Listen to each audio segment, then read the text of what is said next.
rotación. Para rotar una pieza se puede rotar en 3 ejes, en el eje X, o en el eje Y, o en el eje Z. Dependiendo del eje que yo elija, pues va a ser la rotación que tenga la pieza. No sé si ustedes se acuerdan o han visto una en física que se llama la regla de la mano derecha, que es así, no, es así. ¿Sí lo han visto? ¿No? Bueno, ok.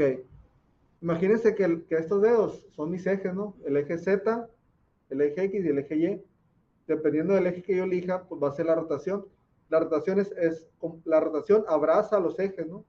Por ejemplo, si yo elijo rotar en el eje Z, que es el azul, imagínense que esta es mi pieza. Si yo elijo el Z, la rotación va a ser así, porque está abrazando al eje Z. Si yo elijo el eje Y, que es el color verde, va a ser así, porque va a abrazar al eje Z. Y si yo elijo el eje X, el rojo, va a ser así, porque va a abrazar al eje X. Entonces, dependiendo del eje que yo elija, va a abrazar a ese eje. Imagínense que lo va a abrazar con un giro, ¿no? Entonces, para poder girar esta pieza y que quede volteada, o sea, hacia abajo, voy a elegir el eje Y, porque tiene que abrazar ese eje, ¿no? El eje verde. Entonces, voy a poner lo siguiente, miren.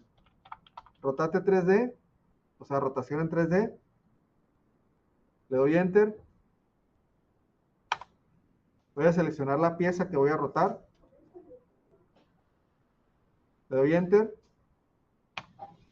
Me pide que elija el eje de rotación. Mi eje de rotación va a ser el eje Y. Me pide que especifique un punto en el eje Y. Yo le voy a dar clic aquí en este punto medio. Y en el... Mande. Otra vez. Rotate 3D. Enter. Selecciono la pieza que voy a rotar. Es esta. Le doy Enter.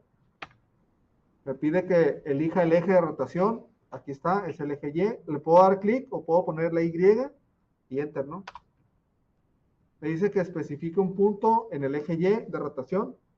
El punto que yo le dé, sobre ese punto va a rotar, ¿no? Entonces le voy a dar clic en el medio, abajo, en el punto medio de la base inferior. Y me pide que especifique el ángulo de rotación, que va a ser 180 grados, ¿no? Le voy a poner 180 y Enter. Y ahí está, ahí se volteó boca abajo, porque lo roté sobre el eje Y.